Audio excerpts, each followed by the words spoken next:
Bonjour, bonjour. Est-ce qu'il y a du monde?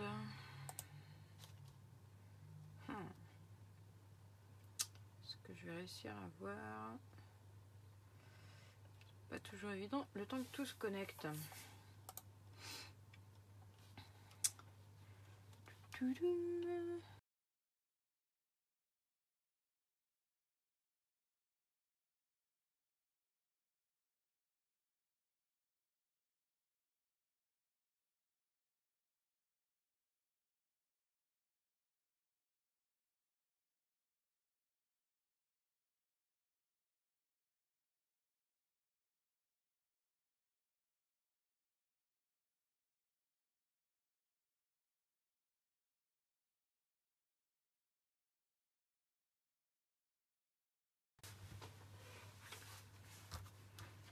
C'est la première fois que je refais un live depuis que j'ai réorganisé mon bureau, donc j'ai un peu déplacé tout. Donc j'espère que niveau éclairage, bon là cette journée ça va peut-être être mieux. J'espère que ça va aller. J'ai peut-être pas encore tout à fait les bons ajustements. On va essayer de faire avec. Vous me direz ce que ça donne.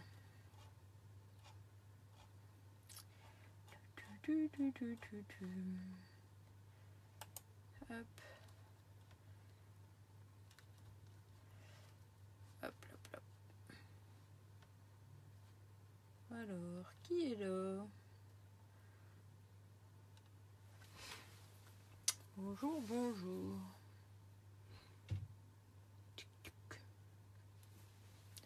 Salut Céline. Bon, je pense que comme d'habitude, il y a un petit décalage. Mais ça, c'est normal. Donc voilà. Alors je voulais vous faire un petit live aujourd'hui parce que on m'a demandé de parler un peu du papier vélin.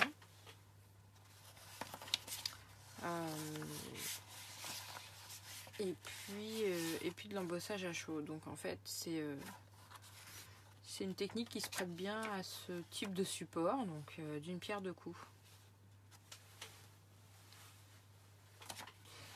Donc voilà. Alors je vais vous montrer un petit peu un exemple de... Je sais pas si vous allez bien voir. Hop. Ouais, léger décalage, ouais, normal. Donc voilà, type de papier, du papier vélin. Donc c'est comme un papier calque, mais vous voyez, vous l'entendez, je pense au bruit qui est assez épais. Et on peut venir faire de l'embossage à chaud sans problème dessus. Il supporte très bien. Donc voilà un petit peu ce que je vais vous montrer. Avec des petites astuces cumulées. Et puis l'embossage à chaud, bon, je pense que beaucoup connaissent. Hein. Là, je vous montre un exemple. Alors, j'essaye de vous trouver l'angle pour voir l'effet. Voilà, l'effet embossé. Où là, on vient travailler d'abord les encres et après avec de la poudre transparente. On a plusieurs types de poudre qui existent. Hein. Donc là, en l'occurrence, j'ai du transparent, là du doré, du blanc et argenté.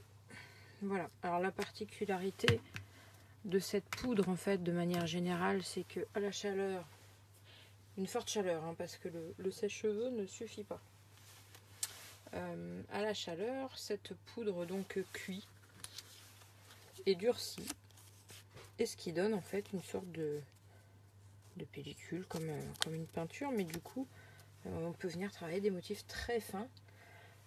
L'avantage de justement cette poudre chez Stampin' Up, c'est qu'elle est très fine, donc très très agréable à travailler, et on peut faire justement pas mal de détails. Alors, je peux vous montrer des petits exemples. Hop, ça c'est plutôt... bah oui, ça c'est une ancienne carte, mais voilà, typiquement le papier vélin se prête vraiment bien à la transparence, enfin l'embossage à chaud se prête bien, pardon, à la transparence du papier vélin. Comme il est assez épais, en fait, il se travaille bien malgré la chaleur qu'on applique. Donc voilà en fait un embossage poudre blanche Et puis une petite étiquette légèrement, hop, je sais pas si vous la voyez, en papier vélin, découpé à la perfo, parce que comme il est assez épais, ce papier, on le travaille très bien avec la perfo. Moi je sais que j'aime beaucoup, en particulier décorer, enfin découper, je vais vous montrer, découper cette petite perfo feuillage dans le papier velin. Je l'ajoute énormément quand j'ai des préparations florales. Hop là. Voilà, j'avais du bruit de fond, désolé. Alors, surtout, donc je vais vous expliquer plusieurs choses combinées. N'hésitez pas à poser des questions. Alors, il y a sûrement un petit décalage, hein, mais vous inquiétez pas. Je répondrai quand même. Je répondrai quand même, il n'y a pas de souci. Alors, donc comme je vous dis, ce papier vélin, il se découpe parfaitement. Alors, pour l'embossage, au niveau des plioirs, pour la Big Shot, je cherche un exemple. Hop, hop, hop. Voilà. Je vous cherche un exemple. Alors, par exemple, ça, c'est un plioir de gaufrage fin. Hein, classique, voilà. Alors, il va passer dedans, mais c'est possible que on fragilise pas mal le papier. Je vais vous faire un essai sur ma Big Shot qui est derrière. Je vais la ramener là, vite fait. Comme j'ai de la place, c'est pratique. J'ai tout à la portée de main. Alors, je vais juste changer la plateforme. Alors, pour la Big Shot, hein, on retire l'adaptateur fin, on utilise juste la base classique et on vient faire son sandwich. Vous avez vu comment elles sont usées mes plaques? Mais elles tiennent le choc, hein. Pas de souci. Alors, zouf, on vient faire son sandwich. Voilà.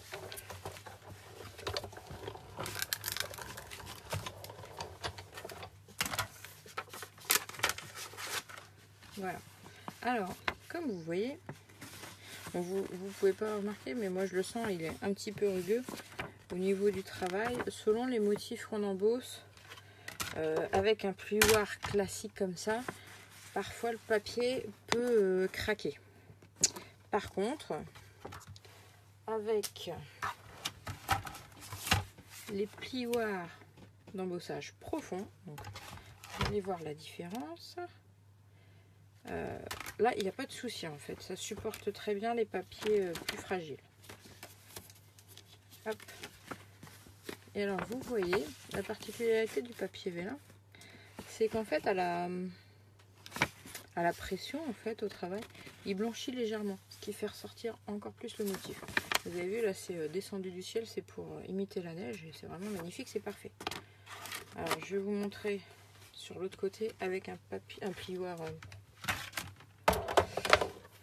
un classeur de pliage épais. Vous voyez, je m'embêterai moins à couper. Voilà. Zou.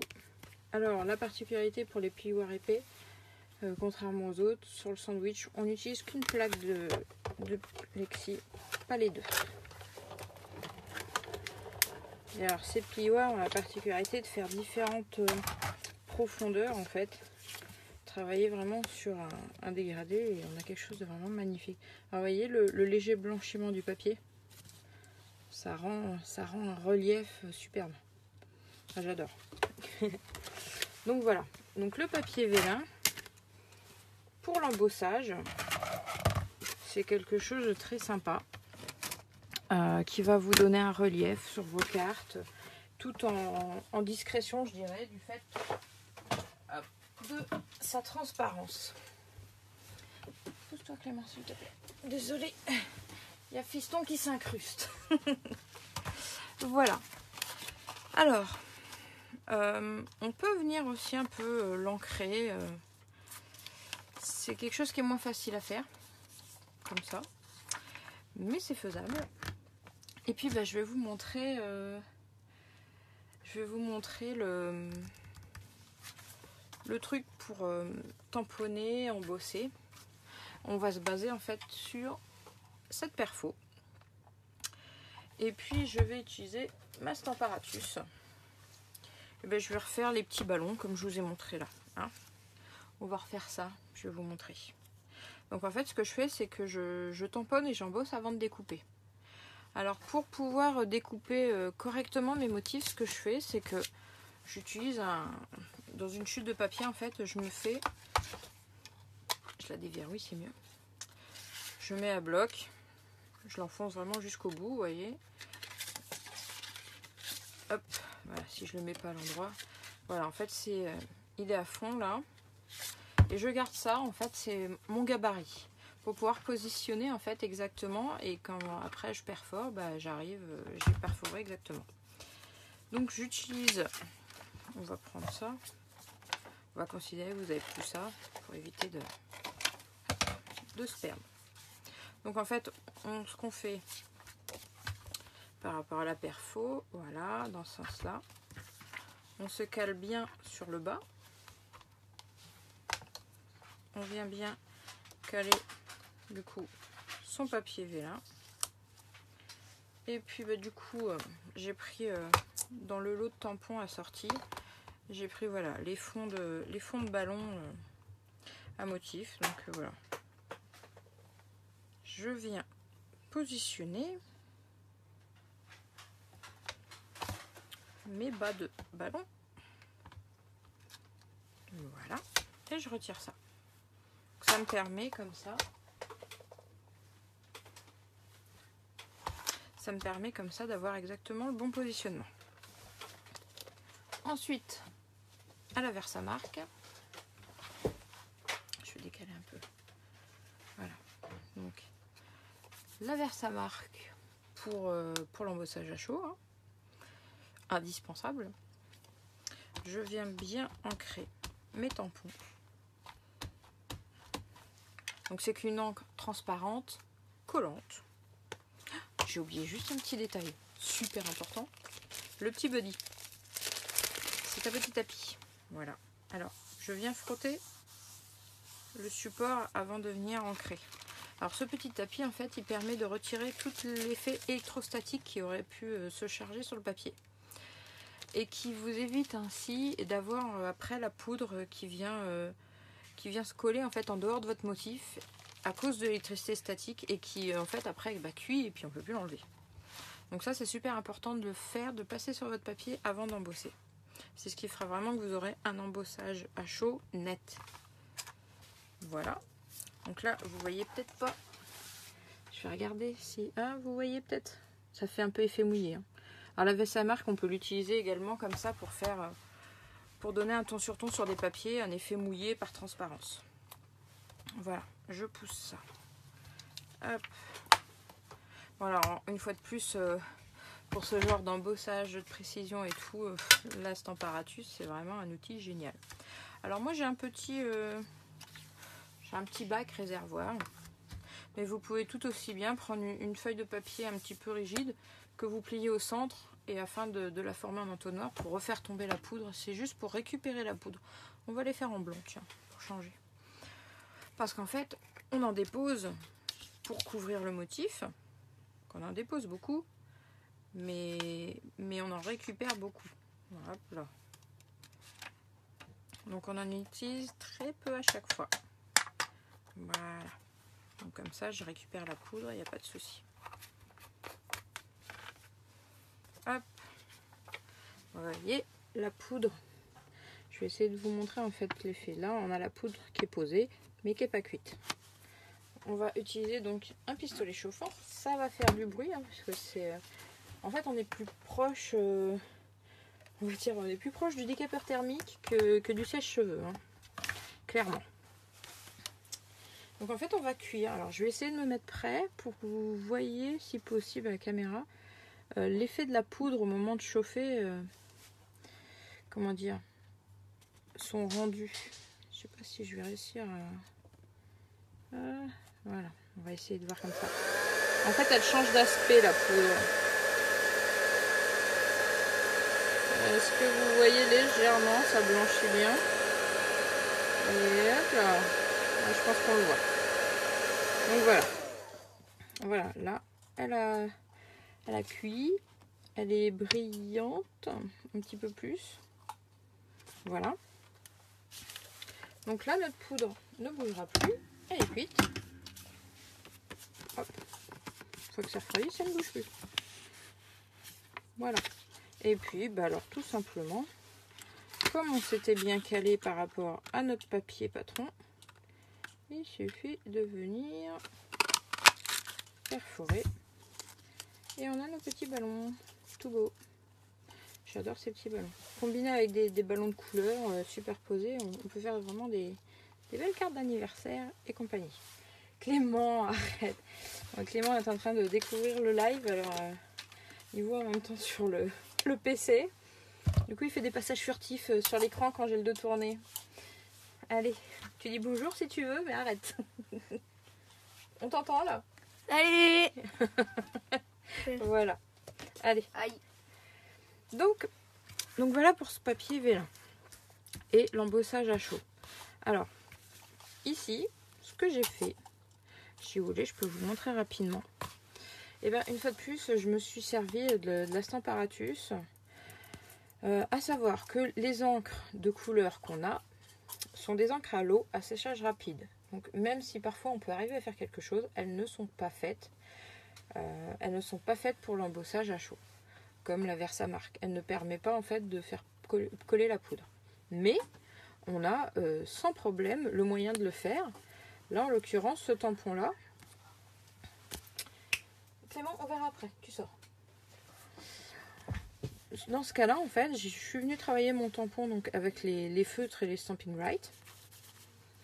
Et puis, comme notre motif ne bouge pas, on tamponne toujours au même endroit. Une fois que j'ai terminé avec ces Stampin' Right, je suis venue déposer ma Versamark sur mon tampon, que j'ai repassé par-dessus le tamponnage.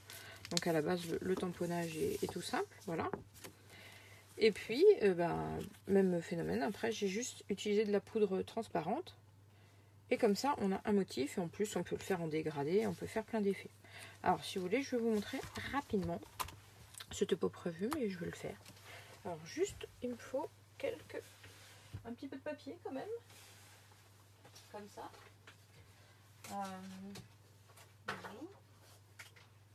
Qu'est-ce qu'on va prendre comme motif?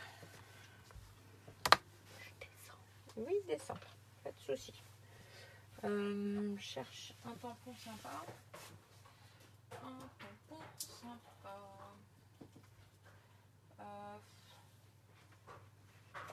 On peut essayer cette fleur-là. On va faire le papillon, à la limite. Il s'y prête très bien. Alors là, en l'occurrence, c'est un tampon caoutchouc. Donc, j'ai pas besoin de ma petite mousse en dessous. Voilà. Alors, on positionne en fait sur le papier pour savoir où on veut le positionner, ce qui est très pratique quand vous faites des cartes, des faire-part, etc. Vous voulez ajouter un texte, vous pouvez le positionner exactement où vous voulez. Alors on va commencer donc par travailler avec les feutres Stampin' Right. Qu'est-ce qu'on va prendre comme couleur? Hop, zou. Je ramène tout. C'est pratique en fait, j'ai tout derrière moi, donc comme ça je passe plus devant la caméra pour vous déranger. Coucou Peg. Désolée, j'avais pas regardé la caméra. Entre le fiston derrière qui venait m'embêter. Allez, on va faire dans les... Hop, je suis au pif. Hein. Ça rendra peut-être pas génial. On va faire dans les dégradés de rose, violet. Alors, toujours pareil. Est-ce que j'ai bien calé ma oui. On commence... on commence couleur plus claire, vert plus foncé.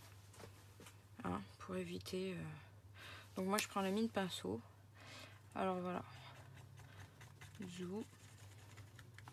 Donc l'avantage, c'est que on n'est pas obligé de... Je vais dire de flinguer... De contaminer nos feutres. Dans le sens où... voilà, entre deux, je vais utiliser ma petite éponge. Voilà, je nettoie. Je vais repasser une autre couleur. Donc du coup, on ne contamine pas nos marqueurs. Bon, là, je fais pas... je vous fais pas un truc très cherché. Hein. Je fais vraiment au pif, histoire de vous montrer l'effet du dégradé.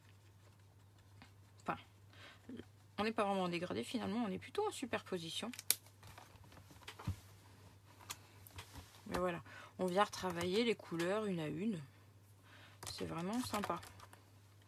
Je vais mettre un petit peu de rose là où il manque. Et j'essaye en même temps de faire du... à peu près... comment dire, symétrique. Même si j'aime pas forcément, pour celles qui me connaissent, les choses parfaites. Non, parfaites. Voilà. Donc voilà pour le principe. Donc, avec les Stampin' Right, on vient travailler. Alors, là, en l'occurrence, on peut venir... je vais vous montrer plusieurs effets. On peut venir faire quelque chose de très net comme on a là, ou on peut venir rajouter après de l'eau sur notre tampon pour donner un effet un peu plus flou. Tout dépend de ce que vous voulez faire. On pourra essayer de le refaire après, vous verrez l'effet est un peu différent. Donc voilà. On va rester pour l'instant sur le net. Je nettoie mon tampon.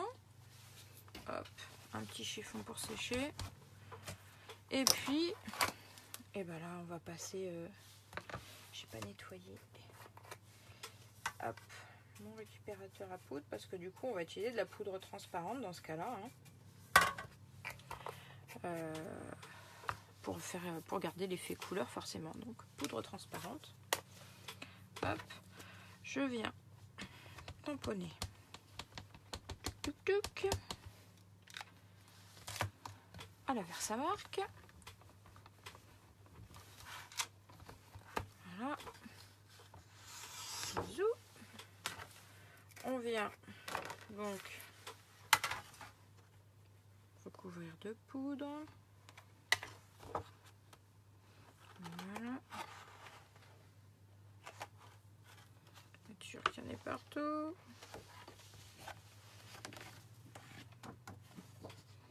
Voilà, je vous le fais vite fait. Hein. Normalement, il aurait fallu que je passe un petit coup de mon petit tampon Buddy. Hein. Hop, zouf, on va passer à la cuisson. Alors là c'est pareil sur le transparent, je vais essayer de vous montrer, ça se voit assez bien, hein, surtout quand on a un fond de couleur, moins évident quand on fait du transparent sur blanc.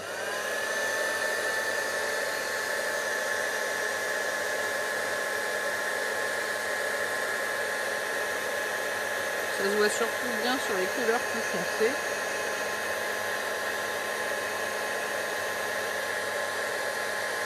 Sur le clair, il est vrai que c'est moins visible. Par contre, on le voit peut-être pas vous en caméra, mais quand vous le faites, que vous êtes au-dessus, vous voyez bien la brillance en fait qui apparaît. Alors, je vais essayer de vous montrer. Voilà. Vous voyez? Donc voilà. C'est tout simple. Ça vous permet de, quels que soient vos feutres, de pouvoir faire en plus des tamponnages de couleurs, dégradés, avec des détails si vous, en fonction du tampon que vous avez. Et ça fait vraiment très très chouette. Et dans la foulée, vous contaminez pas parce que c'est pareil, attention au nettoyage des tampons avec la Versamark parce que votre encreur il est donc transparent. Si vous venez tamponner un tampon qui est sale, rose ou quoi, il va être marqué. Donc évitez de contaminer. Cette technique-là, elle vous permet justement de bien séparer les choses. On peut refaire, si vous voulez, un essai avec, comme je vous disais, un tamponnage, mais avec les feutres, toujours. Mais où on va travailler un peu plus l'effet aquarelle. Je vais vous montrer ça rapidement. Hop, donc là, je renettoie hein, parce que la Versamark, elle est collante. Donc il faut bien nettoyer. Hop. Voilà. Alors c'est pareil, il y a une autre technique possible aussi où on vous propose de tamponner à la Versamark, mais ça plutôt pour des tamponnages uniformes. Vous tamponnez à la Versamark votre tampon, puis après vous venez rajouter un encreur de couleur. Ce qui permettra que du coup la Versamark va se retrouver au-dessus et pourra coller la poudre transparente directement. C'est une solution. Mais bon, en général j'aime bien justement quand je fais ça faire du dégradé, donc c'est vrai que j'aime moins cette technique. Après tout dépend de ce qu'on fait quoi. Si c'est un tamponnage uniforme, pourquoi pas. Hop.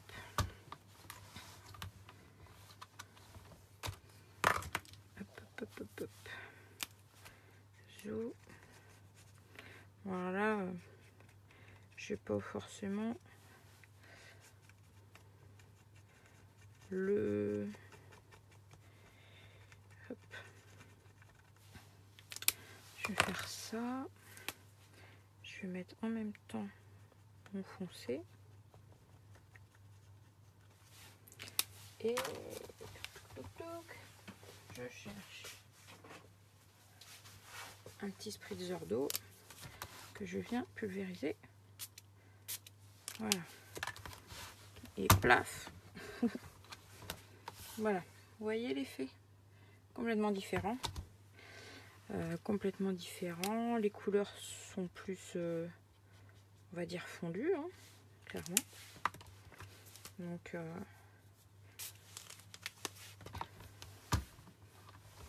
voilà.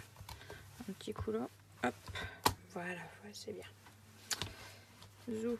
Alors, je dirais sur cette technique-là, si vous voulez ensuite donc embosser comme on a fait avec la Versamark, surtout essuyez bien votre tampon qu'il n'y ait pas trop d'eau.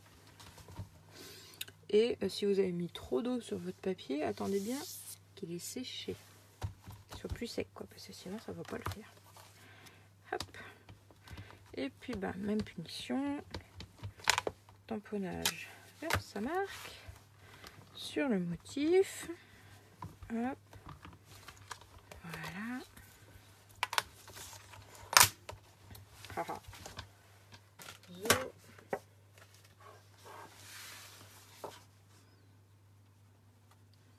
Alors moi j'aime bien, pour gagner du temps en fait je recouvre bien et puis voilà je récupère. C'est une technique. Au moins je suis sûre que j'ai pas oublié une zone du tampon quoi. Alors n'hésitez pas aussi à donner des petits coups comme ça pour décoller les surplus de poudre. Et puis on va venir chauffer. Donc là bah c'est le même travail. Hein. Alors par contre souvent on voit quand on embosse les filles faire ça. Sur les papiers blancs etc. Ça ne fera pas grande différence. Hein.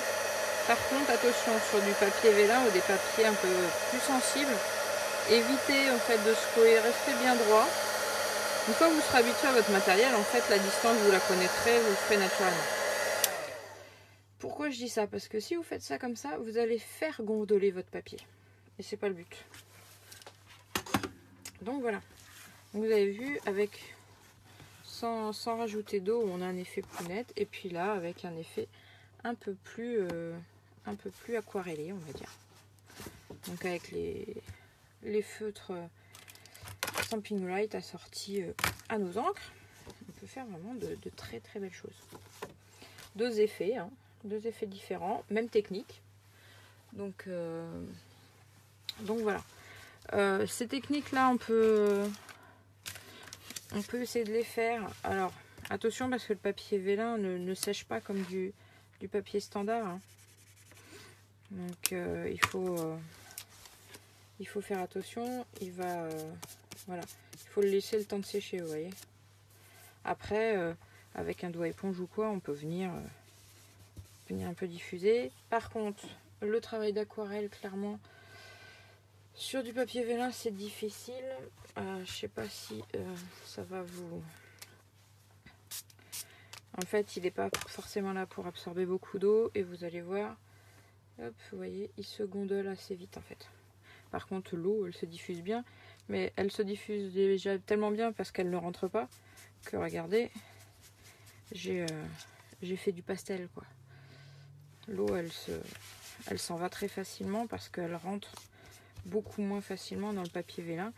Et en fait, il se ramollit très vite. Vous voyez, il s'enroule. C'est typique en fait des papiers qui supportent pas trop l'absorption d'eau.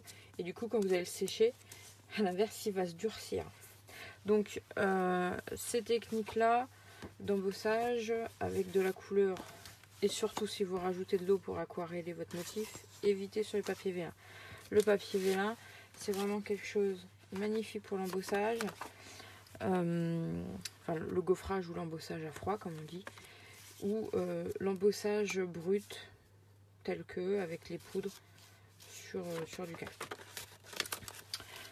Mais je crois que j'ai fait le tour de ce que je voulais vous dire. C'est le réflexe cheveux. Ouais, c'est ça. Donc, je sais pas si vous avez des petites questions. N'hésitez pas si besoin. De toute façon, la vidéo va être en replay. Et puis voilà. Mais vous voyez, on peut faire... alors, quand on n'a pas tous les encres, ces feutres-là, c'est une bonne astuce. Ça permet de faire des motifs multicolores. Donc là, c'est vrai que les papillons, ce kit-là, en fait, s'y prête très bien parce que c'est un gros motif. Alors, on l'a beaucoup eu en présentation avec les brouchaux. Et en effet, avec tout ce qui est papier aquarellable, enfin tout ce qui est encre aquarellable, et puis bien sûr avec l'embossage, il s'y prête parfaitement bien. Voilà. Les petits ballons, ouais, ils sont vraiment chouettes. C'est un kit bouquet de ballons. Alors, ouais, il a beaucoup servi. J'ai fait pas mal de rouge. Mais c'est vrai qu'il a tout. Il a les ballons, les petits nuages, les ficelles, les petits... et puis du texte voilà, qu'on utilise. Voilà, joyeux anniversaire, félicitations, champagne. Célébrons ta fête. Il passe vraiment pour plein de choses. Et il marche avec la perfo. Donc ce que je fais en fait, quand c'est comme ça, bah, mon petit gabarit, je vais le glisser dans ma pochette. Soit là, soit ça dépend. J'hésite à le mettre à l'intérieur ou quoi. Mais c'est vrai que voilà, vous gardez des chutes de papier et tout. Et ça vous permet avec la Stamparatus de caler exactement par rapport à la perfo. Quand vous avez une perfo à plusieurs motifs. Voilà, voilà. Eh ben écoutez, je vous dis éventuellement à plus tard, parce qu'à 17h, on fait le tuto en ligne pour la carte impossible. Donc je vous dis à tout à l'heure. Et puis si vous avez des questions d'ici là, n'hésitez pas à les reposer. Bisous bisous.